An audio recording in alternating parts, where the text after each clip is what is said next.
Dears, എല്ലാവർക്കും ദിജോസ് വേൾഡിൻ്റെ പുതിയൊരു വീഡിയോയിലേക്ക് സ്വാഗതം. ഇന്നത്തെ വീഡിയോയിൽ തംബ്നെയിൽ കണ്ടപ്പോൾ നിങ്ങൾക്ക് മനസ്സിലായിട്ടുണ്ടാകും ഒരു സക്സസ് സ്റ്റോറിയാണ് കേട്ടോ ഷെയർ ചെയ്യുന്നത്. നമ്മുടെ ചാനലിലെ 3 ടിപ്സ് കൃത്യമായിട്ട് ഫോളോ ചെയ്തിട്ട് എന്നെയും എൻ്റെ ചാനലിനെയും വിശ്വസിച്ച് മുഴുവനായിട്ടും ടിപ്സ് ഫോളോ ചെയ്തിട്ട് IVF വരെ പോസ്റ്റ്പോൺ ചെയ്തിരുന്ന ഒരു കുട്ടി പ്രഗ്നൻസി ആയതിൻ്റെ സക്സസ് സ്റ്റോറിയാണ് കേട്ടോ ഷെയർ ചെയ്യുന്നത്. അപ്പോൾ നമുക്ക് എന്തൊക്കെ ടിപ്സാണ് ഫോളോ ചെയ്തതെന്ന് നോക്കാം. വീഡിയോ നമുക്ക് സ്റ്റാർട്ട് ചെയ്യാം. ആ കമൻറ്റിൻ്റെ തുടക്കത്തിൽ ആ കുട്ടി പറഞ്ഞിട്ടുണ്ടായിരുന്നു അപ്ലോഡ് ചെയ്തിട്ടുള്ളൊരു വീഡിയോയാണ് ഫുള്ളായിട്ട് ഫോളോ ചെയ്തതെന്ന് കേട്ടോ. അപ്പോൾ ഒരു വീഡിയോ ഞാനിവിടെ ടാഗ് ചെയ്ത് കൊടുത്തേക്കാം. നിങ്ങൾ ആ ടിപ്സൊക്കെ ഫോളോ ചെയ്യാനായിട്ട് പ്രത്യേകം ശ്രദ്ധിക്കുക കേട്ടോ. ഈ 3 ടിപ്പ് നിങ്ങൾ കൃത്യമായിട്ട് ഫോളോ ചെയ്യുകയാണെങ്കിൽ പീരിയഡ്സിൻ്റെ 20ാമത്തെ ദിവസം നിങ്ങൾക്ക് പ്രഗ്നൻ്റ് ആകാനായിട്ട് സാധിക്കും കേട്ടോ. നമ്മുടെ ഫെർട്ടിലൈസേഷൻ നടന്ന ഇംപ്ലാന്റേഷൻ സക്സസ്ഫുൾ ആകാനായിട്ട് സഹായിക്കുന്ന 3 ടിപ്സിനെ പറ്റിയിട്ടാണ് സംസാരിക്കുന്നത്. അപ്പോൾ അതെന്തൊക്കെയാണെന്ന് നമുക്ക് നോക്കാം. വീഡിയോ നമുക്ക് സ്റ്റാർട്ട് ചെയ്യാം. ഇതിനോടകം ഒരുപാട് ആളുകൾ നമ്മുടെ ചാനൽ ഫോളോ ചെയ്തിട്ട് പ്രഗ്നന്റ് ആയിട്ടുണ്ട്. അവരുടെയൊക്കെ സക്സസ് സ്റ്റോറീസ് കാണാൻ വേണ്ടിയിട്ട് നിങ്ങൾ നമ്മുടെ ചാനൽ വിസിറ്റ് ചെയ്തതിന് ശേഷം കമ്മ്യൂണിറ്റി ടാബ് നോക്കുക കേട്ടോ. അതിൽ നിങ്ങളുടെ സെയിം ഹെൽത്ത് കണ്ടീഷൻസ് ഉള്ള ആളുകൾ ഫോളോ ചെയ്തിട്ടുള്ള ടിപ്സ് നിങ്ങൾക്ക് മനസ്സിലാക്കാനായിട്ട് സാധിക്കും. അതിൽ നിങ്ങൾക്ക് ഏറ്റവും കൺവീനിയന്റ് ആണെന്ന് തോന്നുന്ന ടിപ്പ് നിങ്ങൾ ഫോളോ ചെയ്യാനായിട്ട് ശ്രമിക്കുക കേട്ടോ. ഒരിക്കലും ഡോക്ടറുടെ ട്രീറ്റ്മെന്റിന് സബ്സ്റ്റിറ്റ്യൂട്ട് ആയിട്ടുള്ളതല്ല നമ്മുടെ ഹോം റെമഡീസ് എന്ന് പറയുന്നത്. ഡോക്ടറുടെ തരുന്ന മെഡിസിൻസിനോടൊപ്പം ഇതുപോലുള്ള ഹോം റെമഡീസും ലൈഫ് സ്റ്റൈലിലും ഭക്ഷണം കഴിക്കുന്ന രീതിയിലും ഒക്കെ മാറ്റങ്ങൾ കൊണ്ടുവരികയാണെങ്കിൽ നിങ്ങൾക്ക് കൺസീവ് ആകാനായിട്ട് അത് എളുപ്പത്തിൽ സഹായിക്കും കേട്ടോ. അപ്പോൾ ടിപ്സ് എന്തൊക്കെയാണെന്ന് നമുക്ക് നോക്കാം. ഏറ്റവും ആദ്യത്തേതാണ് ഓട്സ് എന്ന് പറയുന്നത്. ഓട്സിൽ നമ്മൾ റോൾഡ് ഓട്സ് കഴിക്കുന്നത് സാധാരണ പാക്കറ്റിൽ നമുക്ക് സൂപ്പർ മാർക്കറ്റുകളിലൊക്കെ അവൈലബിൾ ആയിട്ടുള്ള ഒന്നാണ് ഈ റോൾഡ് ഓട്സ് എന്ന് പറയുന്നത്. ഓവുലേഷൻ നന്നായിട്ട് നടക്കാനും ഇംപ്ലാന്റേഷൻ നല്ലതുപോലെ നടക്കാനും സഹായിക്കുന്ന ഒന്നാണ് ഈ റോൾഡ് ഓട്സ് എന്ന് പറയുന്നത്. ഇതിൽ ഫൈബറിന്റെ കണ്ടന്റ് ഉണ്ട്, ബി വിറ്റമിന്റെ കണ്ടന്റ്സ് ഉണ്ട്, അതുപോലെ സെലീനിയം, സിങ്ക്, മാഗ്നീഷ്യം എന്നീ ഫാക്ടേഴ്സ് ഒക്കെ അടങ്ങിയിട്ടുണ്ട്. ഇതെല്ലാം ഫെർട്ടിലൈസേഷൻ നടക്കാൻ വേണ്ടിയിട്ടും ഗർഭസ്ഥ ശിശുവിലോട്ടുള്ള രക്തയോട്ടം കിട്ടുന്നതിന് വേണ്ടിയിട്ടും ഒക്കെ സഹായിക്കുന്നതാണ്. അതൊക്കെ നിങ്ങൾ പ്രോപ്പർ ആയിട്ട് എടുക്കുകയാണെങ്കിൽ ആ സെൽ ഡിവിഷൻ ഒക്കെ പ്രോപ്പർ ആയിട്ട് നടന്നിട്ട് ആ ഒരു എംബ്രിയോ എൻഡോമെട്രിയൽ ലൈനിങ്ങിൽ അറ്റാച്ച് ആകുന്നതിന് വേണ്ടിയിട്ട് അത് സഹായിക്കും കേട്ടോ. നമ്മുടെ ഡൈജഷൻ പ്രോപ്പർ ആയിട്ട് നടക്കുന്നതിന് വേണ്ടിയിട്ടും ഓട്സ് ഉപയോഗിക്കുന്നത് സഹായിക്കുന്നുണ്ട്.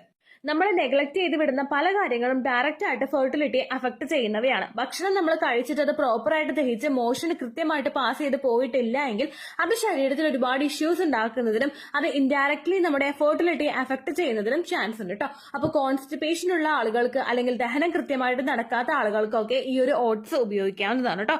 ഒപ്പം വെയിറ്റ് ലോസ് ആഗ്രഹിക്കുന്ന ആളുകൾക്ക് ഒരുപാട് എഫേർട്ട് ഒന്നും എടുക്കാതെ വെയിറ്റ് ലോസിന് വേണ്ടിയിട്ട് സഹായിക്കുന്ന ഒന്നാണ് ഈ റോൾഡ് ഓട്സ് എന്ന് പറയുന്നത്. നമ്മൾ ചെറുതായിട്ട് എക്സസൈസ് ഒക്കെ ചെയ്തിട്ട് ഈ ഓട്സ് കഴിക്കുകയാണെങ്കിൽ അത് നമ്മുടെ ആ ഒരു കലോറീസ് ഒക്കെ കൃത്യമായിട്ട് നിയന്ത്രിച്ചു കൊണ്ടുപോകുന്നതിനും അതുപോലെ നമ്മുടെ വെയിറ്റ് കൃത്യമായിട്ട് മാനേജ് ചെയ്യുന്നതിനും ഒക്കെ സഹായിക്കുന്നുണ്ട് കേട്ടോ. ഇനി ഇത് ഫെർട്ടിലിറ്റി ഏറ്റവും കൂടുതൽ എങ്ങനെയാണ് സഹായിക്കുന്നതെന്ന് നോക്കാം. ഇതിൽ സെലീനിയം എന്ന് പറയുന്നൊരു കണ്ടന്റ് അടങ്ങിയിട്ടുണ്ട്. തുടക്കത്തിൽ ഞാൻ പറഞ്ഞല്ലോ, ഇത് യൂട്രസിന്റെ ഫംഗ്ഷൻ ഒക്കെ കൃത്യമായിട്ട് നടക്കുന്നതിന് വേണ്ടിയിട്ട് സപ്പോർട്ട് കൊടുക്കുന്ന ഒന്നാണ്. നമ്മുടെ യൂട്രസിന്റെ ലൈനിങ് തിക്കണായി നിൽക്കുന്നതിനും അത് ബ്ലഡ് സർക്കുലേഷൻ ഇൻക്രീസ് ചെയ്തിട്ട് അത് പ്രോപ്പർ ആയിട്ട് പോകുന്നതിനും വേണ്ടിയിട്ട് ഇത് സഹായിക്കുന്നുണ്ട് കേട്ടോ. ഓവുലേഷൻ നടക്കുന്ന സമയത്തൊക്കെയാണ് ഇത് എടുക്കുന്നതെങ്കിൽ ക്വാളിറ്റിയുള്ള അണ്ടം പ്രൊഡ്യൂസ് ആകുന്നതിന് വേണ്ടിയിട്ട് ഈ ബ്ലഡ് സർക്കുലേഷൻ കൂടുന്നത് സഹായിക്കുന്നു. നമ്മൾ എടുക്കുന്ന എല്ലാ വസ്തുക്കളിലൂടെയും ആ ഒരു ഗുണങ്ങൾ ശരീരത്തിലോട്ട് കിട്ടണമെങ്കിൽ ബ്ലഡ് സർക്കുലേഷൻ എഫക്റ്റീവ് ആയിട്ട് തന്നെ നടക്കണം. ഇപ്പോൾ ബ്ലഡ് സർക്കുലേഷൻ ഇല്ലേ എന്ന് ചോദിച്ചു കഴിഞ്ഞാൽ തീർച്ചയായിട്ടും നമ്മുടെ ശരീരത്തിൽ രക്തയോട്ടം ഉണ്ട്. അത് കുറേ കൂടി എഫക്റ്റീവ് ആയിട്ട് നടക്കുന്നതിനും ബോഡിനെ ഡിറ്റോക്സിഫൈ ചെയ്യുന്നതിനും ഒക്കെ വേണ്ടിയിട്ടാണ് ഇത് ഉപയോഗിക്കുന്നത് സഹായിക്കുന്നത് കേട്ടോ.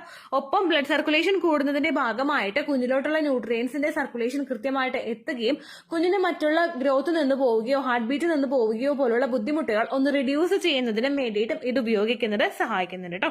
ഒപ്പം ഇതിൽ സിങ്കിന്റെ കണ്ടന്റ് കൂടി അടങ്ങിയിട്ടുണ്ട്. ഇംപ്ലാന്റേഷൻ നടക്കാനായിട്ട് സഹായിക്കുന്ന ഒന്നാണ് ഈ സിങ്ക് എന്ന് പറയുന്നത്.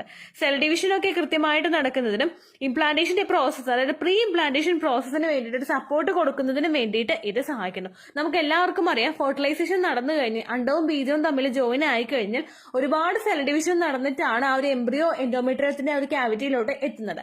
അത് പ്രോപ്പറായിട്ട് നടക്കുന്നതിന് വേണ്ടിയിട്ടുള്ള ഒരു സപ്പോർട്ട് കൊടുക്കുന്നതിന് സിങ്ക് സഹായിക്കുന്നുണ്ട് കേട്ടോ. ഓട്സ് നിങ്ങൾക്ക് ഇഷ്ടമുള്ള ഫോമിൽ നിങ്ങൾക്ക് എടുക്കാവുന്നതാണ്. ഓട്സ് വെച്ചിട്ട് ഉപ്പുമാവോ അല്ലെങ്കിൽ സ്മൂത്തീസ് പ്രിപ്പയർ ചെയ്ത് കഴിക്കുകയോ അല്ലെങ്കിൽ വേറെ പായസം വെക്കുകയോ അങ്ങനെയുള്ള ഏത് രീതിക്കാണോ നിങ്ങൾക്ക് ഓട്സ് കഴിക്കാൻ ഇഷ്ടം ആ രീതിക്ക് നിങ്ങൾ എടുക്കുക. റോൾഡ് ഓട്സിന്റെ റെസിപ്പീസ് യൂട്യൂബിൽ സെർച്ച് ചെയ്ത് നിങ്ങൾക്ക് കിട്ടുന്നതാണ്. ഒരു ദിവസം ഒരു നേരമോ അല്ലെങ്കിൽ 2 ദിവസം കൂടുമ്പോൾ ഒരു തവണയെങ്കിലും നിങ്ങളിത് എടുക്കാനായിട്ട് ശ്രദ്ധിക്കുക കേട്ടോ. രണ്ടാമത് നമ്മൾ ശ്രദ്ധിക്കേണ്ടത് ചീര കഴിക്കാൻ വേണ്ടിയിട്ടാണ്. ഗ്രീൻ ലീഫി വെജിറ്റബിൾസിൽ ഒരുപാട് ന്യൂട്രിയൻ റിച്ച് ആയിട്ടുള്ള ഒന്നാണ് ഈ ചീര എന്ന് പറയുന്നത്. പച്ചച്ചീരയാണെങ്കിലും ചുവന്ന ചീരയാണെങ്കിലും നിങ്ങൾ എടുക്കുന്നത് ഫെർട്ടിലൈസേഷൻ നടക്കാൻ വേണ്ടിയിട്ട് സഹായിക്കുന്നു. ഒരുപാട് ഫൈബറിന്റെ കണ്ടന്റും അതുപോലെ ഒരു ന്യൂട്രിയൻ പാക്ഡ് ആയിട്ടുള്ള ഒന്നാണ് ഈ ചീര എന്ന് പറയുന്നത്. ഇതിൽ ഫോളേറ്റ് അടങ്ങിയിട്ടുണ്ട്, അയേൺ ഉണ്ട്, മറ്റുള്ള ആന്റി ഓക്സിഡൻസ് ഒക്കെ ഉണ്ട് കേട്ടോ. ഇത് ഇംപ്ലാന്റേഷൻ നടക്കുന്നതിനും ഒപ്പം കുഞ്ഞിന് ഗ്രോത്ത് ഉണ്ടാകുന്നതിനും ഒക്കെ സഹായിക്കുന്നുണ്ട്. ഒരുപാട് ആളുകൾക്ക് പ്രഗ്നൻസി സഡൻ ആയിട്ട് സ്റ്റോപ്പ് ആയി പോകുന്നവരുണ്ട്, കുഞ്ഞിന്റെ ഗ്രോത്ത് നിന്ന് പോകുന്നതുകൊണ്ട്. ഇത് പലപ്പോഴും നമ്മൾ പ്രഗ്നൻസിക്ക് മുമ്പ് ഇതുപോലുള്ള കാര്യങ്ങൾ ശ്രദ്ധിക്കാത്തത് കൊണ്ടാണ്. കാരണം നമ്മൾ പ്രഗ്നന്റ് ആണെന്ന് ഡിറ്റക്ട് ചെയ്യുന്ന സമയത്ത് ആ സമയത്തുള്ള ആ ഒരു രീതിയൊക്കെ വെച്ചിട്ട് നമ്മുടെ കുഞ്ഞിന് വേണ്ടിയിട്ടുള്ള പല ആക്ടിവിറ്റീസും ഡെവലപ്പ് ആയി തുടങ്ങുന്ന ഒരു സമയമാണ് ആ ഫസ്റ്റ് ട്രൈമസ്റ്റർ എന്ന് പറയുന്നത്. പക്ഷേ അൺഫോർച്ചുനേറ്റ്ലി നമ്മളിത് ഡിറ്റക്ട് ചെയ്യുന്നത് ഫസ്റ്റ് ട്രൈമസ്റ്റർ തീരാനാകുന്ന സമയത്താണ്. അപ്പോൾ കുഞ്ഞിന് വേണ്ടുന്ന കാര്യങ്ങളൊന്നും ശരീരത്തിൽ ഇല്ലെങ്കിൽ ആ ഒരു സന്തോഷം അവിടെ വെച്ച് തന്നെ ഡ്രോപ്പ് ആയി പോകുന്നതിന് അത് കാരണമാവുന്നുണ്ട് കേട്ടോ. അപ്പോൾ ഓൾറെഡി മിസ്കാരേജ് ഹിസ്റ്ററിയുള്ള ആളുകളൊക്കെ ചീര ഉപയോഗിക്കുന്നത് നല്ലതായിരിക്കും. അതുപോലെ ഇംപ്ലാന്റേഷൻ നടക്കുന്നതിനും ഗ്രോത്തിനും ഒക്കെ വേണ്ടിയിട്ടുള്ള അയേൺ ഇതിൽ കൂടുതലായിട്ട് അടങ്ങിയിട്ടുണ്ട്. ഒരുപാട് സ്ത്രീകൾക്ക് അനീമിയ പോലുള്ള കണ്ടീഷൻസ് ഇന്നത്തെ ഒരു സിറ്റുവേഷനിൽ ഉണ്ടാകുന്നുണ്ട് കേട്ടോ. അതൊക്കെ ഒന്ന് റെഡ്യൂസ് ചെയ്യുന്നതിന് വേണ്ടിയിട്ട് ഇത് സഹായിക്കുന്നു. മിസ്കാരേജിന്റെ റേറ്റ് കുറയ്ക്കുന്നതിന് വേണ്ടിയിട്ടുള്ളൊരു സപ്പോർട്ടും ഇത് കൊടുക്കുന്നുണ്ട്. ഒപ്പം നമ്മുടെ മൂഡ് റെഗുലേറ്റ് ചെയ്യുന്നതിന് വേണ്ടിയിട്ടും ഇത് സഹായിക്കുന്നു. ഒരുപാട് ആളുകൾക്ക് ഓവുലേഷൻ കഴിഞ്ഞിട്ടുള്ള സമയങ്ങളിൽ സ്ട്രെസ് കൂടുന്നുണ്ട്. ചിലപ്പോൾ നമ്മൾ ഓരോ കാര്യങ്ങൾ ആലോചിച്ചിട്ടായിരിക്കും സ്ട്രെസ്ഡ് ആവുന്നത്. കാരണം ഈ മാസം നഷ്ടമായി പോകുമോ എന്നൊക്കെ ആലോചിച്ചിട്ട് സ്ട്രെസ്സും ആൻസൈറ്റിയിലൂടെയും ഒക്കെ കടന്നു പോകുന്ന ആളുകളുണ്ട്. അവരുടെ ഒക്കെ ശരീരത്തിൽ സ്ട്രെസ് ഹോർമോൺസിന്റെ പ്രവർത്തനമൊക്കെ ഭയങ്കര ആക്റ്റീവായിട്ടായിരിക്കും നടക്കുന്നത്. അതൊക്കെ ഒന്ന് റിഡ്യൂസ് ചെയ്യുന്നതിനും ഹാപ്പി ഹോർമോൺസിന്റെ പ്രവർത്തനം നന്നായിട്ട് നടക്കുന്നതിനും മൂഡ് റെഗുലേറ്റ് ചെയ്യുന്നതിനൊക്കെ വേണ്ടിയിട്ട് ഇത് ഉപയോഗിക്കുന്നത് സഹായിക്കുന്നുണ്ട് കേട്ടോ. ഒപ്പം നമ്മുടെ ഇമ്മ്യൂണിറ്റി ബൂസ്റ്റ് ചെയ്യുന്നതിന് വേണ്ടിയിട്ടും ഇത് സപ്പോർട്ട് ചെയ്യുന്നു. വിറ്റമിൻ സിയുടെ കണ്ടന്റ് അടങ്ങിയിട്ടുള്ളത് കൊണ്ടാണ് ഇമ്മ്യൂണിറ്റി കൂടുന്നത് കേട്ടോ. ഒപ്പം നമ്മുടെ ബ്ലഡ് പ്രഷർ റെഗുലേറ്റ് ചെയ്യുന്നതിന് വേണ്ടിയിട്ടും ഇത് സഹായിക്കുന്നുണ്ട്.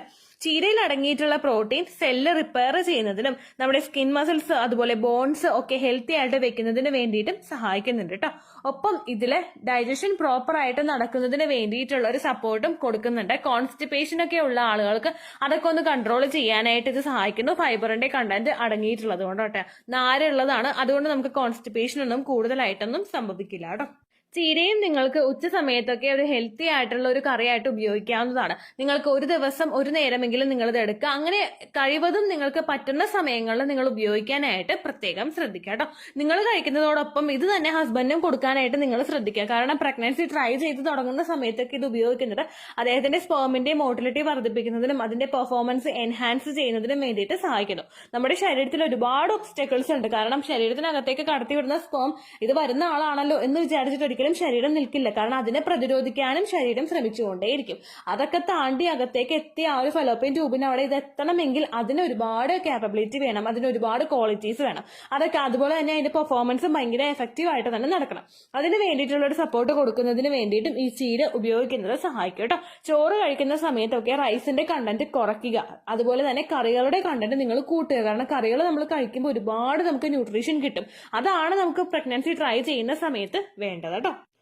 മൂന്നാമതായിട്ട് ആ കുട്ടി ചെയ്തൊരു ടിപ്പ് എന്ന് പറയുന്നത് മാലാസന എക്സസൈസ് ആണ് കേട്ടോ. ഇന്ത്യൻ ക്ലോസറ്റിൽ ഇരിക്കാത്തവരാരും തന്നെ ചിലപ്പോൾ ഉണ്ടാവില്ല അല്ലെ. ഇന്ത്യൻ ക്ലോസറ്റിൽ ഇരിക്കുന്ന രീതിക്കാണ് നമ്മൾ ഈ മാലാസന എക്സസൈസ് ചെയ്യുന്നത്. ഇന്ത്യൻ ക്ലോസറ്റിൽ ഇരിക്കുന്ന രീതി നിങ്ങളൊന്ന് മനസ്സിൽ സങ്കല്പിച്ച് നോക്കുക. നമ്മുടെ ആ ഒരു ഭാഗമൊക്കെ നല്ലതുപോലെ അങ്ങോട്ട് വൈഡ് ആകും. ഈ ഒരു എക്സസൈസ് ചെയ്യുമ്പോഴും നമ്മൾ ഉദ്ദേശിക്കുന്ന പർപ്പസ് അതാണ്. വൈഡ് ആകുന്നതിന്റെ ഭാഗമായിട്ട് നമ്മുടെ മസിൽസ് ഒക്കെ നല്ലതുപോലെ ഒന്ന് സ്ട്രെച്ച് ആകുന്നതിനും രക്തയോട്ടം വർദ്ധിപ്പിക്കുന്നതിനും അതുപോലെ പ്രഗ്നൻസി സപ്പോർട്ട് ചെയ്യുന്നതിനും വേണ്ടിയിട്ട് ഈ ഒരു എക്സസൈസ് സഹായിക്കുന്നുണ്ട് കേട്ടോ. ഈ മാലാസന എക്സസൈസ് ചെയ്യുമ്പോഴും നിങ്ങൾ ആ പോസിൽ ഇരുന്നിട്ട് നല്ലതുപോലെ ശ്വാസം അകത്തേക്ക് വലിക്കുക. വെറുതെ അങ്ങനെ വലിച്ചാൽ പോരാ, നല്ല ഡീപ്പായിട്ട് ഈ ഒരു സൗണ്ട് നിങ്ങൾക്ക് വരില്ലേ, ആ ഒരു രീതിക്ക് വേണം നിങ്ങൾ ശ്വാസം വലിക്കാൻ. സ്ലോലി ബ്രീത്ത് ഔട്ട് ചെയ്ത് വിടുക. ഡീപ്പായിട്ട് ബ്രീത്ത് ഇൻ ചെയ്യുക, സ്ലോലി ബ്രീത്ത് ഔട്ട് ചെയ്യുക കേട്ടോ. ഈ ഒരു എക്സസൈസും 10 to 15 മിനിറ്റ്സ് 10 മിനിറ്റ് അല്ലെങ്കിൽ 15 മിനിറ്റ് വരെ മാക്സിമം നിങ്ങൾ ചെയ്യാനായിട്ട് ശ്രദ്ധിക്കുക കേട്ടോ. ഇത്രയേ ഉള്ളൂ വീഡിയോ. യൂസ്ഫുൾ ആയി കാണുമെന്ന് വിശ്വസിക്കുന്നു. യൂസ്ഫുൾ ആവുന്നുണ്ടെങ്കിൽ ലൈക്ക് ചെയ്യുക, ഫ്രണ്ട്സിനൊക്കെ ഷെയർ ചെയ്ത് കൊടുക്കുക കേട്ടോ.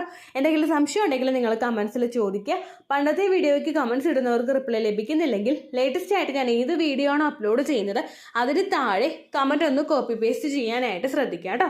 അതുപോലെ ഓവുലേഷൻ ഡേറ്റ് കാൽക്കുലേറ്റ് ചെയ്ത് തരാനായിട്ട് റിക്വസ്റ്റ് ചെയ്യുന്ന ആളുകൾ എത്രയാണോ സൈക്കിൾ ലെങ്ത് അത് മെൻഷൻ ചെയ്യാനായിട്ട് ശ്രദ്ധിക്കുക. സൈക്കിൾ ലെങ്ത് എന്നതുകൊണ്ട് ഉദ്ദേശിച്ചത് ഓരോ മാസവും എത്ര ദിവസം കൂടുമ്പോഴാണോ ബ്ലീഡിങ് വരുന്നത് അതാണ് സൈക്കിൾ ലെങ്ത്. കഴിഞ്ഞ മാസം ഒരു 8-ാം തീയതിയാണ് ബ്ലീഡിങ് ആയതെങ്കിൽ ഈ മാസം 6-ാം തീയതിയാണ് ബ്ലീഡിങ് ആയതെങ്കിൽ കഴിഞ്ഞ മാസം 8-ാം തീയതി മുതൽ ഈ മാസം 6-ാം തീയതി വരെ എത്ര ദിവസമുണ്ടോ അത് കാലണ്ടറിൽ എണ്ണി തിട്ടപ്പെടുന്നതാണ് നിങ്ങളുടെ സൈക്കിൾ ലെങ്ത്. സൈക്കിൾ ലെങ്ത് നമ്മൾ കൃത്യമായിട്ട് കാൽക്കുലേറ്റ് ചെയ്യുകയാണെങ്കിൽ ഓവുലേഷൻ ഡേറ്റ് എളുപ്പത്തിൽ കണ്ടുപിടിക്കാൻ വേണ്ടിയിട്ട് ഒരുപാട് ആപ്ലിക്കേഷൻസും ഒരുപാട് ഓൺലൈൻ ആയിട്ടുള്ള വെബ്സൈറ്റുകളും ഇന്ന് നമുക്ക് അവൈലബിൾ ആണ്. പ്ലേ സ്റ്റോറിൽ പോയിട്ട് ഓൺലൈൻ ഓവുലേഷൻ ട്രാക്കർ എന്ന് ടൈപ്പ് ചെയ്ത് കഴിഞ്ഞാൽ നിങ്ങൾക്ക് അതുമായിട്ട് ബന്ധപ്പെട്ടിട്ടുള്ള ആപ്ലിക്കേഷൻസ് കിട്ടും. അത് പറ്റുന്നില്ല എങ്കിൽ ഗൂഗിളിൽ പോയിട്ട് ഓൺലൈൻ ഓവുലേഷൻ കാൽക്കുലേറ്റർ എന്ന് ടൈപ്പ് ചെയ്ത് കഴിഞ്ഞാൽ അതുമായിട്ട് ബന്ധപ്പെട്ടിട്ടുള്ള വെബ്സൈറ്റുകൾ നിങ്ങൾക്ക് കിട്ടും. അതിൽ നിങ്ങളുടെ ലാസ്റ്റ് മന്തിലെ മെൻസ്ട്രേഷൻ്റെ ഡേറ്റും ഒപ്പം ഞാൻ ഈ പറഞ്ഞ രീതിക്ക് നിങ്ങൾ കാൽക്കുലേറ്റ് ചെയ്യുന്ന സൈക്കിൾ ലെങ്ത്തും എൻ്റർ ചെയ്ത് കൊടുക്കുകയാണെങ്കിൽ നിങ്ങൾക്ക് കൃത്യമായിട്ട് ഓവുലേഷൻ ഡേറ്റ് കണ്ടുപിടിക്കാനായിട്ട് സാധിക്കും. ഫെർട്ടൈൽ ടൈം പീരീഡും നിങ്ങൾക്ക് കിട്ടും. അതായത് എത്ര ദിവസം മുതൽ കോൺടാക്ട് ചെയ്ത് തുടങ്ങിക്കഴിഞ്ഞാൽ നിങ്ങൾ പ്രഗ്നൻ്റ് ആകും എന്നുള്ളൊരു ഡേറ്റും നിങ്ങൾക്ക് പ്രോപ്പറായിട്ട് കിട്ടും കേട്ടോ. ഇത് കാൽക്കുലേറ്റ് ചെയ്യുന്ന സമയത്ത് സൈക്കിൾ ലെങ്ത് കാൽക്കുലേറ്റ് ചെയ്യുന്ന സമയത്ത് നിങ്ങളുടെ ആ ഒരു കലണ്ടറിൽ നോക്കി തന്നെ നിങ്ങൾ കാൽക്കുലേറ്റ് ചെയ്യുക. പല മാസങ്ങളിലും 30-31 ദിവസമുണ്ട്, അതുകൊണ്ടാണ് അങ്ങനെ പറഞ്ഞത്. ഒപ്പം നിങ്ങൾക്ക് ബ്ലീഡിങ് തുടങ്ങിയ ദിവസത്തിന് വേണം നിങ്ങൾ ഡേ 1 ആയിട്ട് എടുക്കാൻ വേണ്ടിയിട്ട്. സ്പോട്ടിങ് തുടങ്ങിയ ദിവസത്തിനെ, അതായത് ചെറുതായിട്ട് ഡിസ്ചാർജ് പോയി തുടങ്ങിയ ദിവസത്തിനെ നിങ്ങൾ കൺസിഡർ ചെയ്യേണ്ട ആവശ്യം ഇല്ല കേട്ടോ. അപ്പോൾ ഇത്രയേ ഉള്ളൂ വീഡിയോ. അടുത്തൊരു വീഡിയോ ആയിട്ട് നമുക്ക് വീണ്ടും കാണാം. ബൈ.